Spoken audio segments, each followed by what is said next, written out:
Hello Nidhi ji, प्रणाम आपको। बहुत बहुत प्यार। मैं सुनीता शर्मा हरिद्वार से। और अपने दिव्य अनुभव को बताने से पहले मैं थोड़ी सी भूमिका भी बताना चाहूँगी आपको। वो ज़रूरी है कि आज जो मेरे पति हैं या जीवन साथी हैं, दोस्त हैं, इनको लेकर मेरे साथ एक समस्या थी। बहुत ये शुरू की बात है कि अपने घर से ये अपनी पत्नी से अलग होकर कहीं अलग से रह रहे थे। या मतलब कि बातें तो बहुत सारी हैं। बहुत ज़्यादा इनके ससुराल पक्ष से और पत्नी की तरफ से बड़ी क्रूरताएं इनके साथ हुई थी। और हम दोनों साथ ही सर्विस करते थे। और इतनी क्रूरताएं कि मार पीट, पुलिस, थाना और समाज में इतना ज़्यादा बदनामी और समाज का बहिष्कार, बहुत कुछ जो झेलना पड़ा था। गुंडे तक पीछे लगाए थे। और घर से इनको निकलना पड़ा था। किसी दिन चोरी से घर से निकल के भागे ये और कहीं एक जगह कोई अपना एक कमरा लेकर किराए पर रहते थे। मैं अपने घर में अपने माता पिता, भाई बहनों के साथ थी। और एक छोटी सी बात को लेकर शक में इनकी पत्नी और ससुराल पक्ष से इतने अन्याय, इतने अत्याचार की जो आज भी सोचकर रूह कांपती है। बहुत कुछ हुआ था जो तो पूरा कभी आप पूछेंगे तो मैं बताऊंगी। तो ये भूमिका बतानी मेरे को ज़रूरी है आपको। तो और मैं भी बहुत परेशान थी। मेरा भी बहुत अपमान, बेइज्जती, मेरे घर में पुलिस को भेजना, मेरा अपमान करना, बेइज्जती करना। मैं बहुत एक संभ्रांत परिवार से हूँ और मुझे ये बड़े बुरे दिन देखने पड़े थे। तो अब मैं ये घटना आपको बताती हूँ। मेरे पिताजी सन 1989 89 में 16 अक्टूबर को मेरे पिताजी इन्हीं हादसों से चिंतित होकर गुजर गए थे। रात को सोते सोते ही रह गए। मतलब बहुत, वैसे मृत्यु उनकी बहुत शांत की हुई थी। तो मेरा अपने पिता से और मेरा पिताजी का मुझसे और मेरा पिता से बहुत ज़्यादा गहरा अटैचमेंट था। ऐसा अटैचमेंट कि मैं मन मन में शुरू से ही पिताजी के कभी सोचती भी थी कि मेरे पिता को अगर कुछ हो गया तो मैं कैसे रहूँगी। तो 89 में एक दिन वो थोड़ा सा बुखार हुआ उनको और वो सोते सोते ही उनकी डेथ हो गई। मैं आज आपको सुनकर मुझे ये महसूस हुआ कि सचमुच मृत आत्मा किसी के मरने के, किसी प्रियजन के मरने के बाद इतना ज़्यादा नहीं रोना चाहिए। मैंने बहुत विलाप किया था, मैं बहुत रोई थी। इतना कि मैं ऊपर आसमान में देख देख कर, और ये जब पिता की डेड बॉडी पड़ी थी, मैं ऊपर आसमान में देख देख कर कह रही थी कि बाजी मुझे ऊपर से देखना, मैं आपके बिना नहीं रह सकती, मैं कैसे रहूँगी, कोई मेरा नहीं है आपके बिना, कोई नहीं। मैं ऐसे करके, यहाँ तक कि मैं उस वक्त इतनी बदहवास थी कि मैंने भगवान को भी गाली दी कि मेरे पिता को क्यों ले गए, क्योंकि इतना ज़्यादा ज्ञान भी नहीं था उस वक्त। आत्मा परमात्मा के विषय के बारे में मैं शुरू से ही बहुत इंटरेस्टेड हूँ। पढ़ती भी रहती थी, पर इतना नॉलेज नहीं थी। तो अब आपको पढ़कर, वो आपके वीडियो सुनकर, ऑडियो सुनकर इतना मेरा मन शांत हुआ है। और एक उस दुनिया का ऐसा पता जो साथ में गुजरता था ना, उस वक्त ऐसा लगता था कि पता नहीं क्या बात है या नहीं है कुछ भी। लेकिन आज मुझे पक्का विश्वास होता है कि हाँ, बहुत कुछ उस संसार में, आत्मलोक में बहुत कुछ अच्छा है। अब मैं आपको अगली बात बताती हूँ। तो ये अपने घर से अलग थे। उसके बाद जब मेरे पिता की डेथ हो गई तो मेरे पिता की बरसी आई जब, तो बरसी के, और मैं शायद पता नहीं शायद कितने सालों तक रोती रही। कोई घर में खाना वाना, दाल वाल कुछ बनती थी तो मैं बहुत रोती थी कि ये मेरे पिता को अच्छी लगती थी, ऐसा लगता था। और बहुत उनकी याद आती थी। सपने में भी बहुत वो मुझे दुखी बहुत दिखते। अक्सर मेरे पिता मुझे सपने में एक दो बार को छोड़कर हमेशा दुखी दिखाई देते थे कि मैं उनके पीछे भाग रही हूँ, उनको ढूंढ रही हूँ, उनको मुझे कुछ पैसे देने हैं, मैंने उनको खर्चा नहीं दिया था इस बार, ऐसे वैसे करके मुझे बहुत ऐसे सपने आते थे।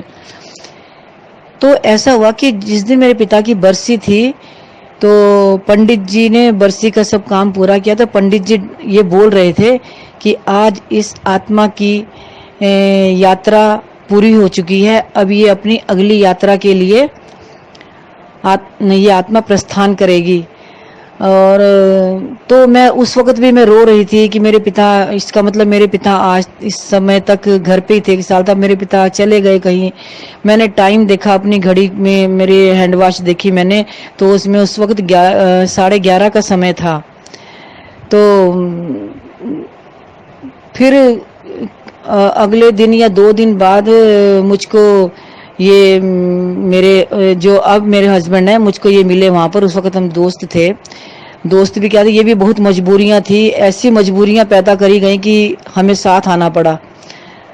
तो वो मेरे लिए आगे चलकर तो अच्छा ही हुआ, उन लोगों के लिए खराब हुआ, लेकिन मजबूरी के कारण साथ आना पड़ा।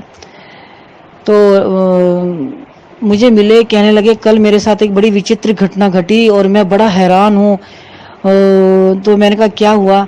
तो कहने लगे कि मैं अपने कमरे में लेटा हुआ था। उस वक्त ये बहुत बीमार थे, बहुत बीमार होके उठे थे और छुट्टियों पर भी थे और उठने जैसे लायक भी नहीं थे। तो मकान मालिकों का लड़का, जो उस वक्त शायद 15-16 साल का था, इनके चारपाई पे बैठा हुआ था और ये लेटे हुए थे। बड़ी सी खिड़की थी, ग्रिल वाली खिड़की थी। तो सामने से इनको कहने लगे कि एक बहुत बड़ा, जैसे वो हीरे का एक वो होता है ना, हीरे की शेप का बहुत बड़ा सा, जिसमें कटिंग कटिंग कटिंग जैसे उसमें बने हुए थे और उसमें से बहुत सारी रंग बिरंगी इतनी रोशनी निकल रही थी कि जो मतलब बड़ी अद्भुत थी। और वो कह रहे दूर कहीं आसमान की साइड से वो धीरे धीरे जैसे घूमता हुआ, कह रहे मेरी आंखें वहां लगी, मैं हैरान होकर देखता रहा कि ये क्या चीज है। और वो धीरे धीरे घूमती हुई आती हुई, अजीब इतना प्रकाश उसमें था, इतना प्रकाश कि वो अद्भुत प्रकाश था। कहने लगे मैंने देखा, तो मैंने कहा ये तो ऐसा कुछ अद्भुत सी घटना है। और वो वहां आते आते वो इनकी ग्रिल को पार कर गया, कमरे यानी कि कमरे के अंदर आ गया। वो आत्मा ही थी वैसे वो, मैं तो यही कहूंगी, मैंने तो अपने पिता से जोड़ा था उस वक्त। तो वो पूरे कमरे में आई, तो वो लड़का जो साथ में बैठा था इनके, वो इनसे बात करता जा रहा और इनकी निगाह उस पर लग गई। तो ये कह रहे कि हे भगवान, किसी अपने मन में सोचे चुप क्यों नहीं हो रहा है, और ये क्या चीज है जो इसका मतलब इसको नहीं दिख रही है और वो मुझे दिख रही है। और वो प्रकाश कमरे के अंदर आके इतना अद्भुत, इतना चमकीला प्रकाश था जिससे आंखें भी चुंधियाती नहीं थी और प्रकाश बहुत तेज था। और वो फिर ग्रिल को पार करके वो जो रोशनी थी, बहुत अजब रोशनी थी, वो आते आते आते करके इनके माथे के अंदर आके और अंदर समा गई। और तब ये हैरान हुए कि ये लड़के ने कुछ भी नहीं कहा मेरे पास बैठे, इसका मतलब इसको कुछ नहीं नजर आया, ये कोई दिव्य अनुभव है, कोई बहुत सुंदर अनुभव है कोई प्रकृति का मेरे साथ। तो इन्होंने मुझे बताया। तो मैंने कहा ये कब की बात है, कितने बजे थे उस दिन? तो कह रहे ऐसे कोई 11-12 बजे के बीच का समय था। तो मैं कहा तुम्हें मालूम है कि बाजी की बरसी थी और 11:30 बजे ऐसे ऐसे बात हुई थी, मैंने ऐसे करके उनका देखा, मैं मेरे पिता चले गए। तो मैं कहा मुझे लगता कहीं मेरे पिता तो नहीं थे वो, कि वो कह रहे अगली यात्रा के लिए निकल पड़े हैं। तो कहने लगे पता नहीं। उसके बाद ये थोड़े स्वस्थ भी हो गए थे, बीमार थे तो थोड़े स्वस्थ भी हो गए थे। तो ये घटना मैंने फिर अपने पिता से जोड़ी, क्योंकि मैं इस बारे में सोचती भी बहुत थी, आत्मा परमात्मा के बारे में, कि मेरे पिता की आत्मा मेरी रक्षा के लिए इनके अंदर प्रवेश कर गई है और वो मेरे साथ रह रहे हैं या जो भी था। और मैंने एक ये भी अनुभव किया एक दिन अचानक ही, कि जो मेरे पिता के कपड़ों से, मेरे पिता की जो बनियान अक्सर होती थी, जो खुशबू उसमें से आती थी, एक स्मेल सी होती थी, बदबू नहीं होती थी, एक स्मेल सी होती थी, वही बिल्कुल सेम वो इनकी बनियान से भी मुझे आती है आज भी। तो एक ये बड़ा मेरा अद्भुत अनुभव था। और अब मुझे आपको सुनकर मुझे पता चला कि मैंने इतना विलाप करके अपने पिता की आत्मा की जो अगली यात्रा थी मैंने उसको रोका और अपने साथ रहने के लिए उन्हें मजबूर कर दिया। शायद जो भी था ये तो आप अच्छी तरह से समझेंगी। और एक घटना और घटी। एक अन्य घटना ये है कि मेरी छोटी बहन भी घर पर थी जब जिन दिनों डेथ हुई थी। तो शायद ये 13वीं से पहले की बात है शायद। तो उसने मुझे अपना सपना बताया। कहने लगी दीदी मुझे सपना आया कि मैं अपनी फ्रेंड के साथ पुल के ऊपर खड़ी थी। यहाँ पर एक जगह है पुल पर, वहाँ खड़ी थी और नीचे हम पिता को बाजी कहते थे। और बाजी जो है गंगा जी की जो पहली सीढ़ी है उसमें पानी था, पानी में बिल्कुल लेटे हुए हैं, ऊपर उनके पानी तैर रहा है बिल्कुल, और वो बिल्कुल पानी में सीधे लेटे हैं और मुंह से बुलबुले उठ रहे हैं पानी के। तो मैंने उस लड़की को कहा कि देख बाजी तो जिंदा है, तो लेटे उनके मुंह से बुलबुल उठ रहे, चल जल्दी जल्दी बाजी के पास चलते हैं। तो उसने कहा अरे नहीं पागल, वो तो गुजर गए, उनको तो जला दिया। कह रही नहीं नहीं, और वो एकदम से कह रही मैं बाजी के पास भागी और मैंने उनका हाथ पकड़ा। मैंने कहा बाजी आप जब जिंदा हो तो घर क्यों नहीं आए, अब यहाँ क्यों लेटे हो? तो तो पिता ने कहा कि बेटा मैं कल 2 बार गया था घर पे, सबको मैंने नमस्ते की, सब लोग बैठे हुए थे, बहुत सारे लोग थे और मैंने सबको नमस्ते की, सबसे बातचीत की, लेकिन किसी ने भी मेरी बात नहीं सुनी, मेरा जवाब नहीं दिया, फिर मैं चला आया।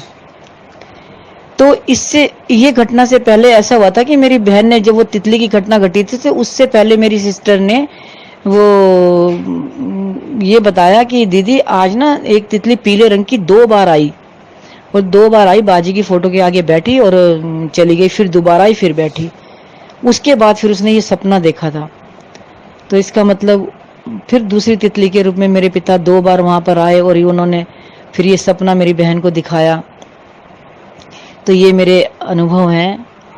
और निधि जी आपको मैं रोज सुनती हूँ और घर का काम निपटा कर बस मैं वो सुनने बैठ जाती हूँ, कभी 2 बजे, कभी 2:30 बजे, कभी 3 बजे, मैं 6-7 बजे तक फिर आप ही को सुनती रहती हूँ। और मुझे बहुत सारे रहस्य मेरे खुल गए हैं। और जो एक मृत्यु भय होता था उस लोग के प्रति और कुछ शंकाएं हुआ करती थी वो मेरी बहुत ख़त्म हो गई हैं। आपने मेरे बहुत बड़ा उपकार, न जाने कितने लोगों के ऊपर आप मेरे जैसों के ऊपर उपकार कर रहे हैं। बस एक भय तो जरूर रहता है कि हाँ पता नहीं कैसी अवस्था में तड़प कर होगी या कैसी होगी, ये तो जरूर डर रहता है। मरने का डर नहीं रहा अब बिल्कुल, पर ये रहा कि हाँ ऐसी मृत्यु हो जाए। मेरे पिता की मृत्यु बहुत शांति की हुई थी और मेरे पिता ने भी मरने से पता नहीं कितने महीने पहले मुझे एक सपना सुनाया था। उस वक्त मैं स्वप्न विज्ञान भी पढ़ा करती थी। तो मेरे पिता ने मुझे एक स्वप्न सुनाया कि बेटा आज मैंने एक सपना देखा कि एक कोई व्यक्ति मेरे पास आया है और बोलने लगा शर्मा जी दिसंबर तक मौज कर लो। तो मैंने कहा कि यार तू दिसंबर तक कह रहा है, मैंने तो अपने बच्चों को अच्छी तरह से कुछ खिलाया पिलाया भी नहीं है, कुछ देता जा। तो वो मुस्कुराता हुआ मतलब वो चल दिया। तो फिर पिताजी कह रहे, मैंने उनसे पूछा कि भाई आप हैं कौन? तो वो मुस्कुराया, पीछे मुड़ के मुस्कुराया और चल दिया। तो पिताजी ने मुझे जब ये सपना सुनाया मैं तो भीतर से डर गई, क्योंकि मैं स्वप्न के बारे में पढ़ा करती थी। मैंने कहा मेरे पिताजी को दिसंबर तक कुछ हो जाएगा, जबकि वो स्वस्थ थे। तो और मैंने ऊपर से उनको कहा बाजी आपकी ना उम्र बढ़ गई है। तो बड़ा अच्छा हुआ, तो उम्र बढ़ गई है। मेरी एक फ्रेंड भी मेरे साथ बैठी थी। जब मेरे पिता वहाँ से मेरे कमरे से चले गए तो मैंने अपनी माँ को ये बताया। मैंने कहा माँ जी बाजी को ना दिसंबर तक मुझे लगता है कुछ हो जाएगा जरूर, बाजी का जरूर ये सपना। मैंने अपने पिता से फिर ये पूछा कि बाजी वो आदमी कैसा था जो स्वप्न में दिखा और उसने कैसे कपड़े पहने हुए थे? तो पिता ने कहा वेल अप टू डेट था और उसने सफ़ेद रंग के उजले कपड़े पहने हुए थे और बड़ा संभ्रांत व्यक्ति था। तो मैंने जो अपने स्वप्न का मतलब लगाया वो बिल्कुल सही निकला। मैंने कहा कि माँ जी बाजी की मृत्यु जो है बहुत शांति की होगी और लेकिन वो चले जाएंगे। और दिसंबर से पहले ही 16 अक्टूबर को मेरे पिता की अचानक ही डेथ हो गई थी। ये मेरे अनुभव है निधि जी, आपको प्रणाम, thank you. Hello Nidhi ji, प्रणाम, आपको बहुत बहुत प्यार। मैं सुनीता शर्मा हरिद्वार से। और अपने दिव्य अनुभव को बताने